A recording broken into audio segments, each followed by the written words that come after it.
ಒಬ್ಬ ಗೃಹಿಣಿ ಇಡೀ ಒಂಥರ ಸೂರ್ಯ ಇದ್ದ ಹಾಗೆ.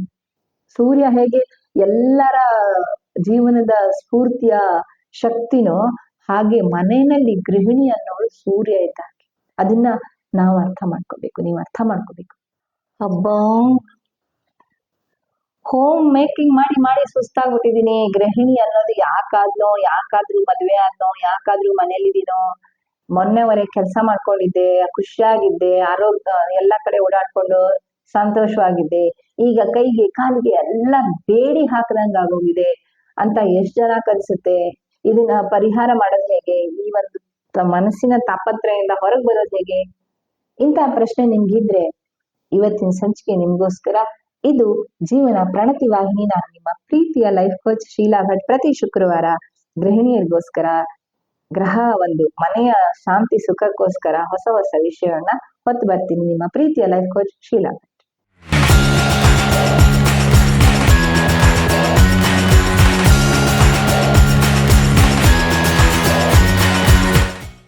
ಸ್ನೇಹಿತರೆ, ಈ ಗೃಹಿಣಿ ಅನ್ನೋದಿದೆಯಲ್ಲ, ಗ್ರಹ ಮುಚ್ಚತೆ, ಮನೆಯಲ್ಲೇ ಇರ್ಬೇಕು, ಚೆನ್ನಾಗಿದ್ರೆ ಮನೇಲಿದ್ರೆ ಒಳ್ಳೇದು. ಇದು ಕೇಳೋದಕ್ ಚೆನ್ನಾಗಿರುತ್ತೆ, ಆದ್ರೆ ತುಂಬಾ ಸಾರಿ ಈಗಿನ ಎಜುಕೇಟೆಡ್ ಹೆಣ್ಮಕ್ಳಿಗೆ, ಕೆಲಸದ ಆರ್ಥಿಕ ಸ್ವಾತಂತ್ರ್ಯವನ್ನ ಅನುಭವಿಸಿದ ಹೆಣ್ಮಕ್ಳಿಗೆ ತುಂಬಾ ಕಷ್ಟ. ಉದಾಹರಣೆಗೆ ನಾನೇ ತಗೊಳ್ಳಿ, ನಾನಂತೂ 17ನೇ ವರ್ಷದಿಂದ ಕೆಲಸ ಮಾಡ್ತಾ ಇದ್ದೆ. 34 ವರ್ಷದಲ್ಲಿ ನನ್ನ ಮಗ ಬರೋ ತನಕ, ಅಂದ್ರೆ ಆಲ್ಮೋಸ್ಟ್ 17 years ನಾನು ಕೆಲಸವನ್ನ ಮಾಡಿದವಳು. ಆರ್ಥಿಕ ಸ್ವಾತಂತ್ರ್ಯವನ್ನ ಅನುಭವಿಸಿದವಳು. ಎಲ್ಲಿ ಬೇಕಾದ್ರೂ ಹೋಗ್ಬೋದು, ಎಲ್ಲಿ ಬೇಕಾದ್ರೂ ಬರ್ಬೋದು. ನನ್ನನ್ನ ಹೇಳೋರು ಕೇಳೋರು ತಡೆಯೋರು ಯಾರು ಇಲ್ಲದ ಜೀವನವನ್ನ ಅನುಭವಿಸಿದವಳು.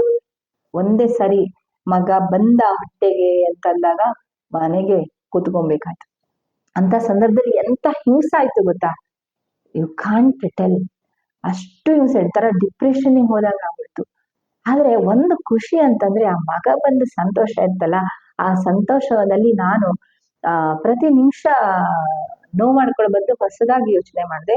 ಗೂಗಲ್ ಮಾಡೋದು, ಮಗು ಹೇಗಿರುತ್ತೆ, ಪ್ರತಿದಿನ ಯಾವ ತರ ಬೆಳೀತಾ ಇದೆ, ಈ ತಿಂಗಳ ಹೇಗೆ ಬೆಳೆಯುತ್ತೆ, ಮುಂದಿನ ತಿಂಗಳ ಹೇಗೆ ಬೆಳೆಯುತ್ತೆ, ಅದ್ರ ಡೆವಲಪ್ಮೆಂಟ್ ಅನ್ನ ಅನುಭವಿಸ್ತಾ ಅದಕ್ಕೆ ಏನ್ ಬೇಕು ಅಂತ ಯಾವ್ದೋ ಯಶಾ ಕ್ಲಾಸಿಗೆ ಸೇರ್ಕೊಂಡೆ, ಇನ್ಯಾವುದೋ ಯೋಗ ಕ್ಲಾಸಿಗೆ ಸೇರ್ಕೊಂಡೆ, ಇನ್ನೇನೋ ಪೇಂಟಿಂಗ್ ಮಾಡಿದೆ, ಕಸೂತಿ ಮಾಡಿದೆ, ಇನ್ನೇನೋ ಹೊಸ ಹೊಸ ಅಡ್ಗೆಗಳನ್ನ ಕಲ್ತ್ಕೊಂಡು ನೋಡಿದೆ, ಆಯುರ್ವೇದ ಪದ್ಧತಿಯನ್ನ ನೋಡಿದೆ, ಬಾಣಂತನ ಹೇಗೆ ಚೆನ್ನಾಗಿ ಮಾಡ್ಕೊಳ್ಳೋದು ಅಂತ ನೋಡಿದೆ.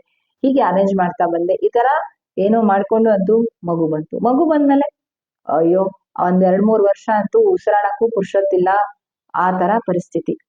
ಒಂದೊಂದ್ ತುತ್ತುಗೂ ಅನ್ನ ಮಾಡ್ಕೊಳ್ಳೋದಕ್ಕೂ ಅಯ್ಯೋ ಅಮ್ಮ ಯಾರಾದ್ರೂ ಹೆಲ್ಪ್ ಮಾಡಿ ಅನ್ನೋ ಪರಿಸ್ಥಿತಿ. ಯಾಕಂದ್ರೆ ತುಂಟು ಮಗು, ಹಠ ಎಲ್ಲಕ್ಕಿಂತ ಜಾಸ್ತಿ ತುಂಟು ಮಗು. ಆ ತುಂಟು ಮಗುವನ್ನ ನೋಡ್ಕೊಳ್ಳೋದೇ ಒಂದ್ ಕೆಲಸ. ಅಂತ ಸಂದರ್ಭದಲ್ಲಿ 4 ವರ್ಷ ಹೇಗೋಯ್ತು ಗೊತ್ತಾಗಿಲ್ಲ.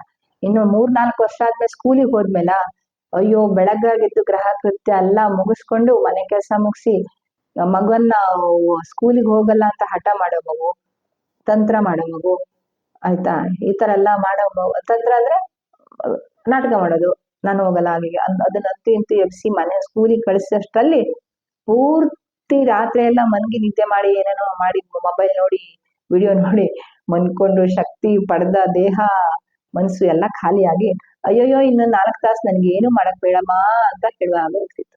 ನಿಮ್ಗೂ ಹಾಗೆ ಆಗ್ತಿದ್ಯಾ? ಹಾಗಿದ್ರೆ ಇನ್ನ ಪೂರ್ತಿ ನೋಡಿ ಹೇಳ್ತೀನಿ ಇದಕ್ಕೆ ನಾನೇನೇನ್ ಮಾಡ್ಕೊಂಡೆ ಅಂತ. ಸೊ ಹೀಗೆ ಇರ್ಲಿ, ತುಂಬಾ ಸಖೆ ಇದೆ ಇಲ್ಲ, ಆಯ್ತಾ.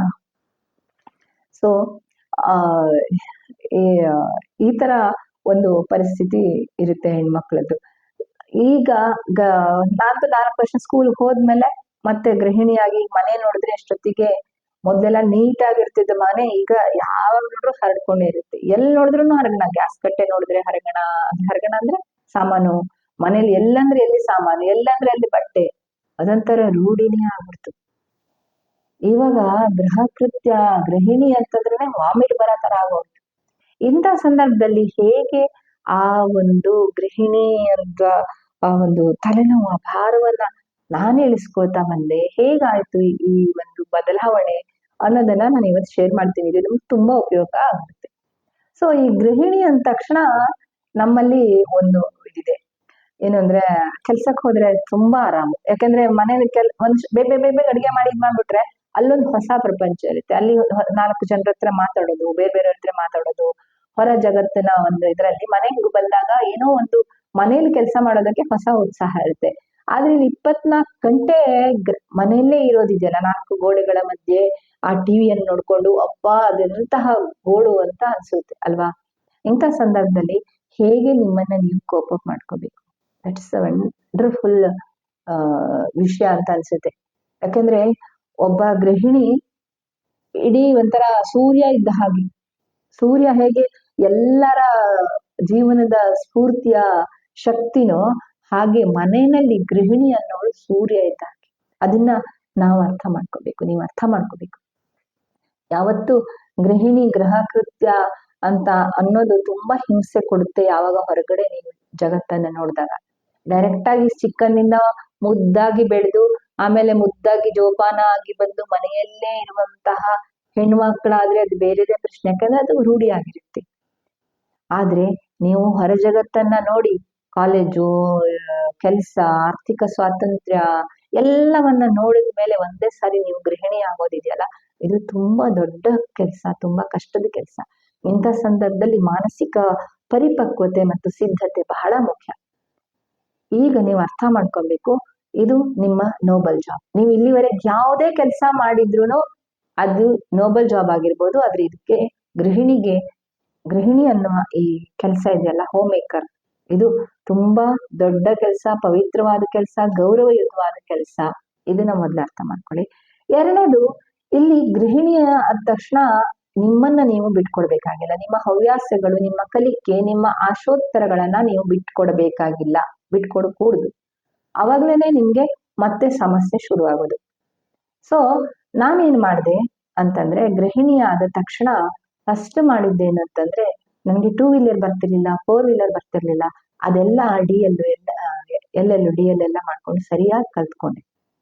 ಸೊ ಸರಿಯಾಗಿ ಕಲಿತಾ ನನಗೆ ಒಂದು ಕಾನ್ಫಿಡೆನ್ಸ್ ಬಂತು. ಹೊರಗಡೆ ಹೋದ್ರೆ ನಾನು ನಾಳೆ ಎಲ್ಲೋ ಡ್ರೈವಿಂಗ್ ಹೇಳ್ಕೊಟ್ಟಾದ್ರೂ ನಾನು ಬದುಕ್ಬೋದು ಅನ್ನೋ ಕಾನ್ಫಿಡೆನ್ಸ್ ಇತ್ತು. ಹಾಗೆ ಯಾವ್ದಾದ್ರು ಕೋರ್ಸ್ ಇರುತ್ತೆ, ಆನ್ಲೈನ್ ಅಲ್ಲಿ ಕೋರ್ಸ್ ಇರುತ್ತೆ, ಆಫ್ಲೈನ್ ಅಲ್ಲಿ ಹೋಗಕ್ಕಾಗಲ್ಲ. ಕೆಲವೊಂದ್ಸರಿ ಮನೆಯಲ್ಲಿ ನೀನು ಕೆಲ್ಸಕ್ಕೆ ಹೋಗೋದ್ ಬೇಡ, ಯಾವ್ದಾದ್ರು ಕೋರ್ಸ್ ಮಾಡ್ಕೊ ಅಂತ ಬಿಟ್ಬಿಡ್ತಾರೆ. ಅದನ್ನೆಲ್ಲ ಉಪಯೋಗಿಸ್ಕೊಂಡು ನಿಮ್ಮ ನಾಲೆಜ್ ಅನ್ನ ಹೆಚ್ಚು ಮಾಡ್ಕೋತಾ ಬನ್ನಿ. ನಿಮ್ಮ ಹೊರ ಜಗತ್ತನ್ನ ಯಾವ ಕಾರಣಕ್ಕೂ ಬಿಡ್ಬೇಡಿ. ಆ ರೀತಿ ನಿಮ್ಮ ಹೊರ ಜಗತ್ತಿನ ಸಂಪರ್ಕ ಇಟ್ಕೊಳ್ಳಿ. ಹಾಗೆ ನಿಮ್ಮ ಒಂದು ಸಮಾಜದಲ್ಲಿ ಯಾವುದೋ ಭಜನಾ ಮಂಡಳಿ ಇರುತ್ತೆ, ಯಾವುದೋ ಯುವಜನ ಸಂಘಟನೆ ಇರುತ್ತೆ, ಅಲ್ಲೆಲ್ಲ ಸೇರ್ಕೊಳ್ಳೋಕೆ ಅವಕಾಶ ಇದೆಯಾ ಅಂತ ನೋಡಿ. ಸೊ ಹಾಗೆ ನಿಮ್ಮ ಮಗು ದೊಡ್ಡಾಗ್ತಾ ಇದೆ, ನೀವು ಮನೇಲೇ ಇದ್ದೀರಾ ಅಂತ ಅಂದ್ರೆ ಇಲ್ಲಿ ಒಂದಷ್ಟು ಹೆಣ್ಮಕ್ಳದೇ ಒಂದು ಗುಂಪು ಮಾಡ್ಕೊಂಡು ಅಲ್ಲೇನೋ ಒಂದು ಸಕಾರಾತ್ಮಕ ಚಟುವಟಿಕೆ ನಡೆಸುವಂಥದ್ದು, ಆ ಥರದ್ದನ್ನೆಲ್ಲ ಹಮ್ಮಿಕೊಳ್ಳಿ. ಈ ತರ ಮಾಡ್ತಾ ಬಂದಾಗ ನಿಮ್ಗೆ ಹೊಸ ಜಗತ್ತಿನ ಪರಿಚಯ ಆಗತ್ತೆ. ಹೊಸ ಜಗತ್ತಿನೊಂದಿಗೆ ನೀವು ಮುಖಾಮುಖಿ ಆಗ್ತಾ ಹೋದಾಗೆ ನೀವು ಮನೆಯಲ್ಲಿ ಗೃಹ ಕೃತ್ಯ ಮಾಡೋದಕ್ಕೆ ಹೆಚ್ಚು ಇಂಟ್ರೆಸ್ಟ್ ಬರುತ್ತೆ, ಆಸಕ್ತಿ ಬರುತ್ತೆ. ಅವಾಗ ಆ ಕೆಲಸ ನಿಮ್ಗೆ ಹೊರೆ ಅಂತ ಅನ್ಸೋದಿಲ್ಲ, ಮಕ್ಕಳು ಹೊರ ಅನ್ಸೋದಿಲ್ಲ, ಗಂಡ ಹೊರೆ ಅನ್ಸೋದಿಲ್ಲ. ಇಲ್ಲಾಂದ್ರೆ 24 ಗಂಟೆ ನೀವು ಗೃಹ ಕೃತ್ಯ ಮಾಡ್ತಾ ಮನೆಯಲ್ಲೇ ಇದ್ಬಿಟ್ರೆ ನಿಮ್ಗೆ ಅದು ಜೀವನದ ಒಂಥರ ಪನಿಷ್ಮೆಂಟ್ ಅಂತ ಅನ್ಸೋದಕ್ಕೆ ಶುರು ಆಗುತ್ತೆ. ಹಾಗೆ ನೆಂಟ್ರು ಮನೆಗೆ ಹೋಗೋದು, ಆಮೇಲೆ ಯಾವುದೋ ಶುಭ ಕಾರ್ಯಗಳಿಗೆ ಹೋಗೋದು, ಅದೆಲ್ಲ ಇದ್ದೇ ಇರುತ್ತೆ ಗೃಹಿಣಿ ಆದಾಗ. ಅಂತ ಸಂದರ್ಭದಲ್ಲಿ ನಿಮ್ಗೆ ನಿಮ್ಮ ಇದಕ್ಕೆ ತುಪ್ಪ ಸುರಿಯೋದಕ್ಕೆ ಅವ್ರು ಒಳ್ಳೊಳ್ಳೆ ಒಡವೆ ಹಾಕೊಂಡ್ ಬರ್ತಾರೆ, ಏನೇನೋ ಇದ್ದಿದ್ದೆಲ್ಲ ಅವರು ಹೊಗಳ್ಕೊಳ್ತಾ ಇರ್ತಾರೆ, ಶೋ ಆಫ್ ಮಾಡ್ತಿರ್ತಾರೆ. ಅಂತ ಸಂದರ್ಭದಲ್ಲಿ ನಿಮ್ಗೆ ಇನ್ನಷ್ಟು ಕೀಳರಿಮೆ ಆಗ್ಬೋದು. ಅದಕ್ಕೆ ಅದನ್ನೆಲ್ಲ ಅವಕಾಶಕ್ಕೆ ಎಡೆ ಮಾಡ್ದಂಗೆ ನಿಮ್ಮನ್ನ ನೀವು ಯಾವಾಗ್ಲೂ ಗ್ರೇಸ್ಫುಲ್ ಆಗಿ ಕ್ಯಾರಿ ಮಾಡ್ಕೊಳ್ಳಿ. ಮನೇಲಿರ್ಲಿ ಹೊರಗಿರ್ಲಿ ಒಂದು ಅಪ್ಡೇಟ್ ಆಗಿರ್ಲಿ, ಒಂದು ಏನು ಗ್ರೂಮಿಂಗ್ ಬರುತ್ತಲ್ಲ, ಉದಾಹರಣೆಗೆ ಶಿಸ್ತಾಗಿರುವಂತದ್ದು, ಒಳ್ಳೆ ಬಟ್ಟೆಯನ್ನ ಯಾವಾಗ್ಲೂ ನೀಟಾಗಿ ಹಾಕೊಂಡಿರುವಂತದ್ದು, ಆಮೇಲೆ ಮನೆಯನ್ನ ಸ್ವಚ್ಛವಾಗಿ ಸುಂದರವಾಗಿ ಇಟ್ಕೊಳ್ಳುವಂಥದ್ದು. ಒಟ್ನಲ್ಲಿ ನೀವು ಯಾವಾಗ ಸಕಾರಾತ್ಮಕವಾಗಿ ಇಟ್ಕೊಳ್ಳೋದಕ್ಕೆ ಯೋಚನೆ ಮಾಡಿ. ಅದು ಒಂದ್ ವೇಳೆ ನಿಮ್ಗೆ ಕೆಲವೊಂದ್ಸರಿ ತುಂಬಾ ಇಷ್ಟ ಆಗಿದ್ದು ಅಡಿಗೆ ಮಾಡೋದ್ರಿಂದ ಇರ್ಬೋದು, ವಿಡಿಯೋ ನೋಡೋದ್ರಿಂದ ಇರ್ಬೋದು, ಧಾರಾವಾಹಿ ನೋಡೋದ್ರಿಂದ ಇರ್ಬೋದು, ಪೂಜೆ ಮಾಡೋದ್ರಿಂದ ಇರ್ಬೋದು, ಅಥವಾ ಏನೋ ಗಾರ್ಡನಿಂಗ್ ಮಾಡೋದ್ರಿಂದ ಇರ್ಬೋದು. ಯಾವ್ದ್ರಿಂದ ನಿಮ್ಗೆ ಸುಖ ಸಿಗುತ್ತೆ ಅಂದ್ರೆ ಮನಸ್ಸಿಗೆ ಒಂದು ಬಿಡುಗಡೆ ಸಿಗುತ್ತೆ, ದಿನದಲ್ಲಿ 1 ತಾಸು 2 ತಾಸು, ಅದನ್ನ ಹೆಚ್ಚು ಮಾಡ್ಕೊಂಡು ಬನ್ನಿ, ಅದ್ರಲ್ಲಿ ಹೆಚ್ಚು ತೊಡಗಿಕೊಳ್ತಾ ಬನ್ನಿ. ಅವಾಗ ನಿಮ್ಗೆ ಈ ಒಂದು ಗೃಹಿಣಿ ಅನ್ನುವ ಈ ಪಟ್ಟ ಭಾರ ಅಂತ ಅನ್ಸೋದಿಲ್ಲ, ಕೆಲಸ ಭಾರ ಅಂತ ಅನ್ಸೋದಿಲ್ಲ. ಹೊಸದನ್ನ ಎಕ್ಸ್ಪ್ಲೋರ್ ಮಾಡ್ತಾ ಹೋದಾಗೆ ನಿಮ್ಮೊಳಗೊಂದು ಆತ್ಮವಿಶ್ವಾಸ, ಸ್ಫೂರ್ತಿ, ಬದುಕೋದಕ್ಕೆ ಒಂದು ಜೀವನ ಚೈತನ್ಯ ಬರ್ತಾ ಹೋಗುತ್ತೆ. ಇಲ್ಲ ಅಂತಂದ್ರೆ ನೀವೇನೋ ಹೊಸ ಹೊಸದು ಕಲ್ತಿಲ್ಲ, ಏನೇನೋ ಮತ್ತೆ ಏನೇನೋ ನಿಮ್ಗೆ ತಲೆಯಲ್ಲಿ ನೆಗೆಟಿವ್ ಆಲೋಚನೆಗಳು ತುಂಬ್ತಾ ಹೋದ ಹಾಗೆ ನಿಮ್ಮ ಬದುಕು ಒಳಗೆ ಮಿಸರೇಬಲ್ ಆಗ್ತಾ ಹೋಗುತ್ತೆ. ನೀವು ಮಿಸರೇಬಲ್ ಆಗ್ತಾ ಹೋದಾಗೆ ನಿಮ್ಮ ಗಂಡನೊಂದಿಗೆ ನಿಮ್ಮ ರಿಲೇಶನ್ ಹಾಳಾಗ್ತಾ ಬರುತ್ತೆ. ಅಲ್ಲಿಂದ ಮತ್ತೊಂದು ಹೊಸ ಪ್ರಾಬ್ಲಮ್ ಶುರು ಆಗ್ತಾ ಬರುತ್ತೆ. ಇದೆಲ್ಲ ಆಗ್ಬಾರ್ದು ಅಂತಂದ್ರೆ ನೀವು ಯಾವಾಗೂ ಸಕಾರಾತ್ಮಕವಾಗಿರ್ಬೇಕು. ಸಕಾರಾತ್ಮಕವಾಗಿರೋದಕ್ಕೆ ನೀವು ಹೊಸ ಹೊಸದನ್ನ ಕಲಿತಾ ಇರಿ, ಎಕ್ಸ್ಪ್ಲೋರ್ ಮಾಡ್ತಾ ಇರಿ. ನಿಮ್ಮ ನೀವು ಸಂತೋಷವಾಗಿ ಇಟ್ಕೊಳ್ಳೋದಕ್ಕೆ ತುಂಬಾ ವಿಷಯಗಳನ್ನ ನಾನು ಹೊತ್ತು ತರ್ತೀನಿ. ಪ್ರತಿ ಶುಕ್ರವಾರ ಈ ವಿಡಿಯೋಗಳನ್ನ ನೋಡ್ತಾ ಇರಿ. ಇದು ಜೀವನ ಪ್ರಣತಿ ವಾಹಿನಿ. ಈ ಸಂಚಿಕೆಗೆ ಲೈಕ್ ಮಾಡಿ, ಹಾಗೆ ಈ ವಾಹಿನಿಯ ವಿಡಿಯೋಗಳನ್ನ ಶೇರ್ ಮಾಡಿ. ಮತ್ತೆ ಹೊಸ ಹೊಸ ಮಾಹಿತಿಗಳಿಗಾಗಿ, ಜೀವನ ಕೌಶಲ್ಯಕ್ಕಾಗಿ ಸಬ್ಸ್ಕ್ರೈಬ್ ಮಾಡ್ಕೊಳ್ಳಿ. ಸಿಗ್ತೀನಿ ನಾಳಿನ ಸಂಚಿಕೆಯಲ್ಲಿ. ನಮಸ್ಕಾರ.